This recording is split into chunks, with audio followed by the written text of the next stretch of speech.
సమయం లేదు అని చెప్పి పిల్లల బాక్సుల్లో మ్యాగీలు, పాస్తాలు పెట్టకండి.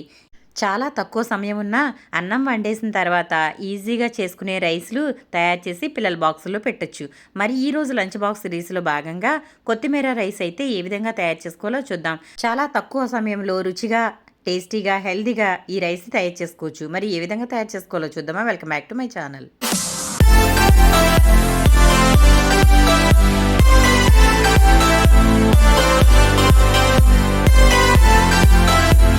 గుప్పెడు కొత్తిమీర ఉంటే చాలు హెల్దీ రైస్ అయితే తయారు చేసుకోవచ్చు. నేను ఇక్కడ ఒక గుప్పెడు కొత్తిమీరని తీసుకుని శుభ్రంగా కడిగేసుకుని ఈ విధంగా కాడలతో సహా మిక్సీ జార్లో వేసేసుకుంటున్నాను.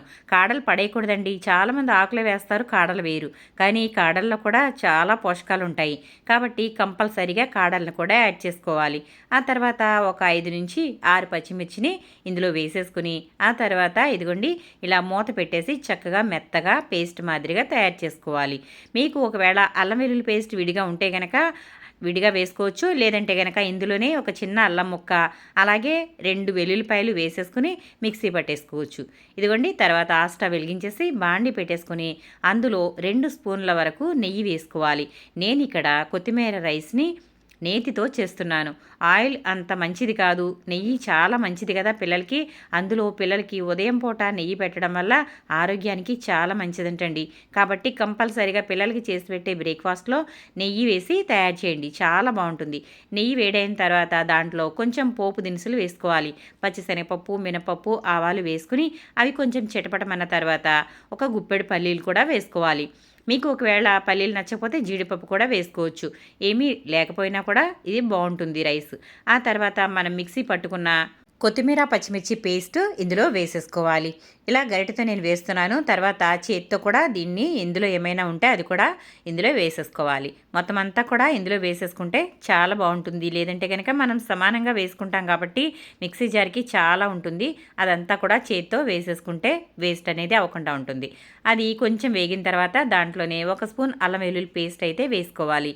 అల్లం వెల్లుల్లి పేస్ట్ ప్రతి దాంట్లోనూ వేస్తున్నానని మీరు అనుకోవచ్చు. అల్లం వెల్లుల్లి పేస్ట్ అనేది చాలా మంచిదండి. మనం ఎక్కడా కూడా ఇందులో కారం యూస్ చేయట్లేదు కాబట్టి ఈ స్పైసీ అనేది కంపల్సరీగా ఉండాలన్నమాట. ఆ తర్వాత ఒక చిన్న స్పూన్ ధనియాల పొడి, 1/2 స్పూన్ వేయించిన జీలకర్ర పొడి వేసుకోవాలి. ఇదంతా కూడా పచ్చివాసన పోయే వరకు వేయించుకుంటూ ఉండాలి. మనం మంటని మీడియం హైలో పెట్టుకుంటూ ఇది వేయించుకోవాలి. మరీ దగ్గర ఉన్నప్పుడు హై ఫ్లేమ్లో పెట్టుకోవచ్చు, లేదంటే కనుక చిన్న మంట మీద పెట్టుకోవచ్చు. అయినా మనకి ఇది 10 నిమిషాల్లో అయిపోతుంది కాబట్టి దగ్గర ఉండి చేసేసుకుంటే సరిపోతుంది. చూసారు కదండి. ఆ తర్వాత 1.5 స్పూన్ వరకు, అంటే 1.5 స్పూన్ వరకు సాల్ట్ వేశాను. అలాగే అందులో ఒక బిర్యానీ ఆకు వేస్తున్నాను. ఇది వేసుకోవడం వల్ల ఫ్లేవర్ అనేది చాలా బాగుంటుంది కాబట్టి ఒక బిర్యానీ ఆకు అయితే వేశాను. ఇప్పుడు ఇది మళ్ళీ ఒక 2 నిమిషాల పాటు హై ఫ్లేమ్లో పెట్టేసి బాగా వేయించేసుకోవాలి. ఆ తర్వాత దీంట్లో చల్లారబెట్టుకున్న అన్నం అయితే వేసుకోవాలి. ఈ విధంగా అన్నాన్ని చల్లారబెట్టేసి ఈ బౌల్తో తీసుకున్నానండి. అదంతా కూడా ఇందులో వేసేసుకుంటున్నాను. ఇప్పుడు హై ఫ్లేమ్లో పెట్టేసి చక్కగా దీనిని బాగా కలిపేసుకోవాలన్నమాట. కొత్తిమీర మిశ్రమం అంతా కూడా రైస్కి బాగా పట్టేలాగా ఇలా స్పీడ్గా కలిపేసుకుంటే చక్కగా ఇదంతా పట్టేస్తుంది. చాలా రుచిగా ఉంటుంది రైస్. అసలు బిర్యానీ తిన్నట్టు ఉంటుందండి ఈ రైస్. చాలా చాలా టేస్టీగా ఉంటుంది. మనకి వర్షాకాలం వచ్చేసింది కదా. మరి వర్షాకాలం వచ్చిందంటే సీజన్ మారింది కాబట్టి రకరకాల ప్రాబ్లమ్స్ అయితే వస్తూ ఉంటాయి. అంటే జలుబు చేయడం, దగ్గు రావడం, ఫీవర్ రావడం, ఇవన్నీ కూడా ఉంటాయన్నమాట.